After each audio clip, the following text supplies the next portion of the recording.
Thursday looks quiet and warmer, with a high of 43 degrees in Des Moines, followed by another system that will more quickly across the state late Thursday night into the day Friday. Rain and mixed precipitation will arrive in western Iowa late Thursday evening, then change to more snow and mixed precipitation into early Friday morning. Once this is done Friday, a band of additional 2 to 4 inches of snow looks possible across northern Iowa somewhere between I-80 and Highway 20. Winds will not be that strong, however, and the snow will be fairly wet. As of 9 p.m. Wednesday, electric power has been restored to most of the thousands of central Iowa customers affected by outages over the last 24 hours. On Mid-American Energy's outage map, it shows just 124 Des Moines customers and 773 Fort Dodge customers without power. The Iowa Association of Electric Cooperatives reports nearly 3,400 outages, including nearly 1,000 customers in Hancock County. As the winds start to die down, the road conditions across Iowa are beginning to improve. As of 8:30 p.m., the Iowa Department of Transportation listed most of the state highway conditions as seasonal, while areas to the west and northwest of the Des Moines Metro reported roadways partially covered with snow. A section of Iowa Highway 17 between Webster City and Eagle Grove is listed as travel not advised. State troopers were called to assist 401 motorists during the blizzard Wednesday. Troopers also say they were called to help with 106 crashes, 17 of which involved injuries and 89 that had property damage. The data includes calls from between 9 p.m. Tuesday and 5 p.m. Wednesday. The Iowa DOT says Interstate 35, which was blocked in both directions between Exit 96, County Road F22 near Ankeny, and Exit 102, Iowa Highway 210 near Huxley, for several hours Wednesday afternoon, has reopened. Travel is still not advised in the area. Travel is still not advised on I-80 between Stewart and Avoca, but the interstate is no longer listed as impassable, according to the Iowa DOT. Iowa Highway 44 is still listed as impassable between Dallas Center and Panora. Most central Iowa roads are now listed as partially covered or seasonal.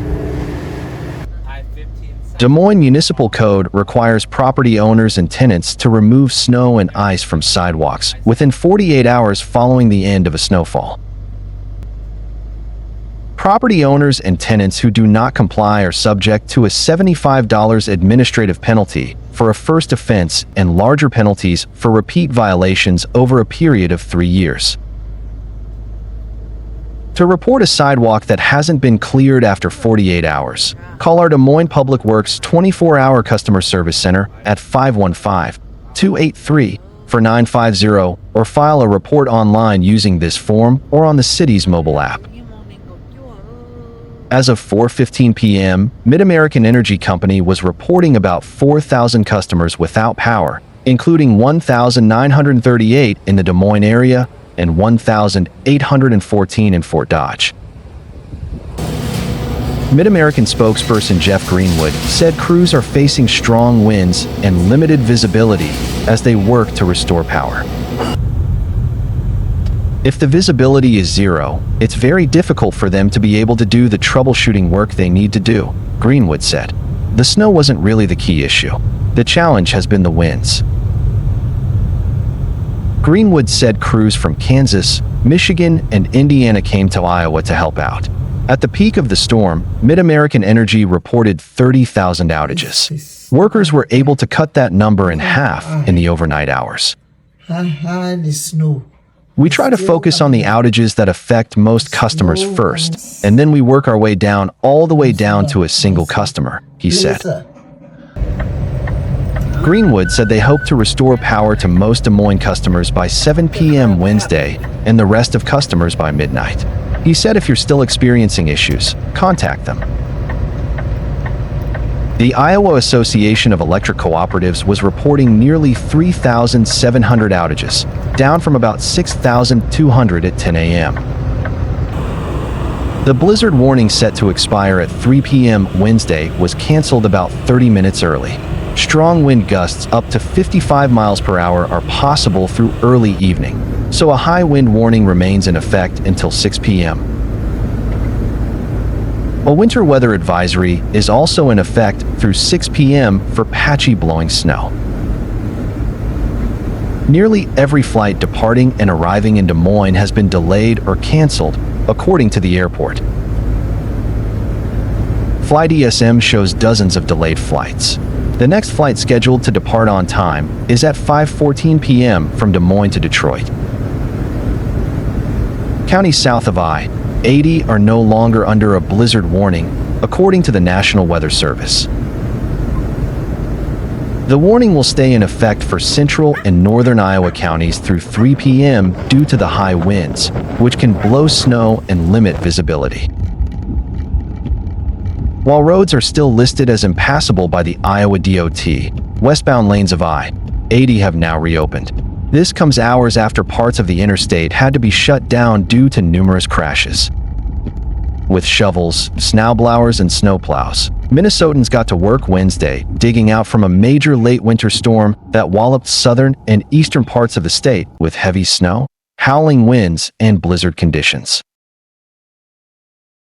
Governor Tim Walz on Wednesday declared a peacetime emergency and authorized the Minnesota National Guard to assist local authorities with storm response. Walz's office said it received a request from the Freeborn County Sheriff's Office to provide personnel, equipment, and facilities to help rescue stranded motorists. Minnesota is no stranger to winter weather, but conditions can quickly become unpredictable and dangerous, Walz said in a news release. As we work to alleviate the dangerous road conditions, the National Guard is stepping up to provide life-saving support.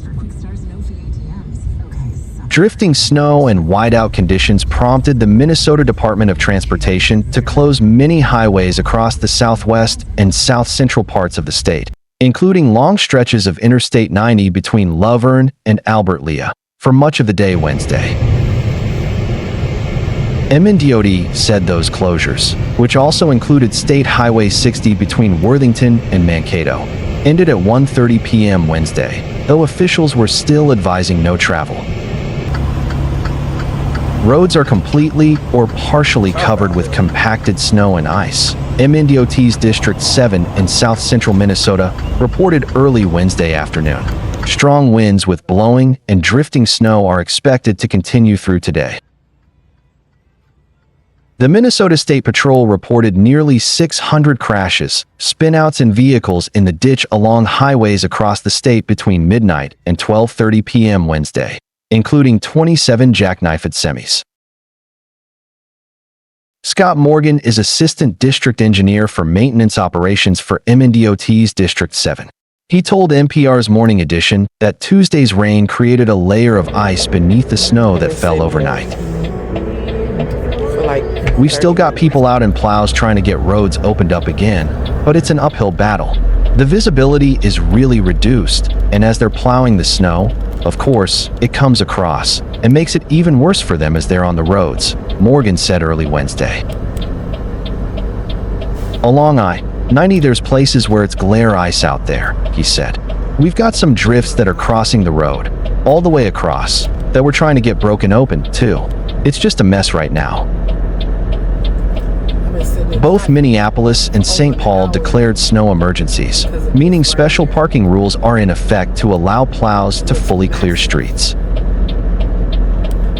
Mankato, Richfield, Eden Prairie, and Plymouth were among the other cities that declared snow emergencies.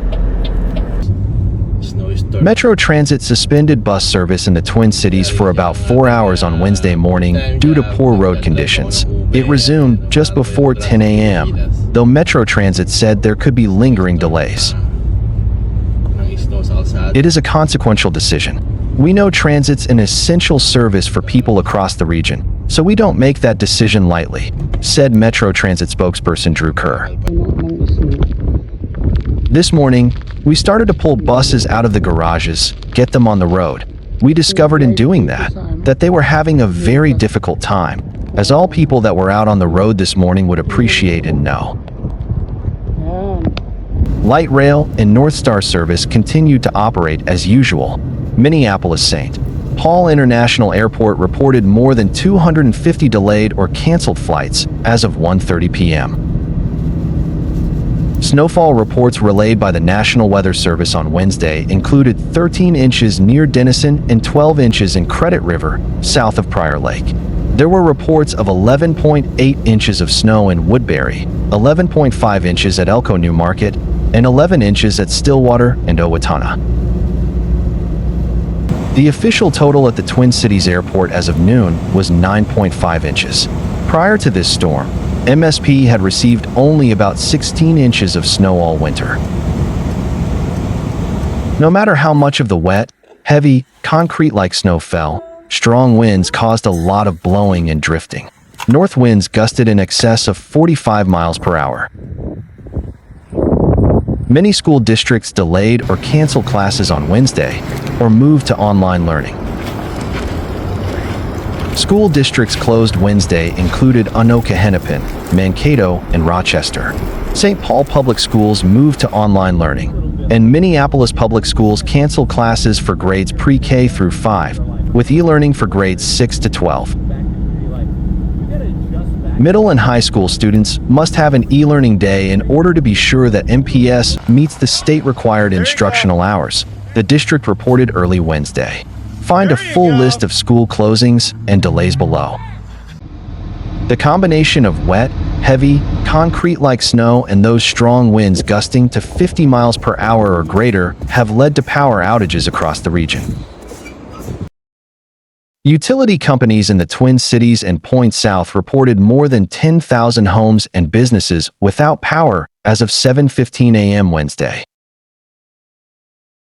That number fluctuated through the morning as crews repaired some outages and had to respond new ones. It was down to fewer than 5,000 customers by early afternoon. Xcel Energy reported that it had about 500 workers in the field navigating challenging conditions to safely restore power as quickly as possible. The workers report first to situations that threaten public safety, such as downed wires that are still energized, followed by the restoration jobs that will bring the largest number of customers back online at once. The company expects to have power fully restored to all customers by 4 p.m., Xcel reported Wednesday morning.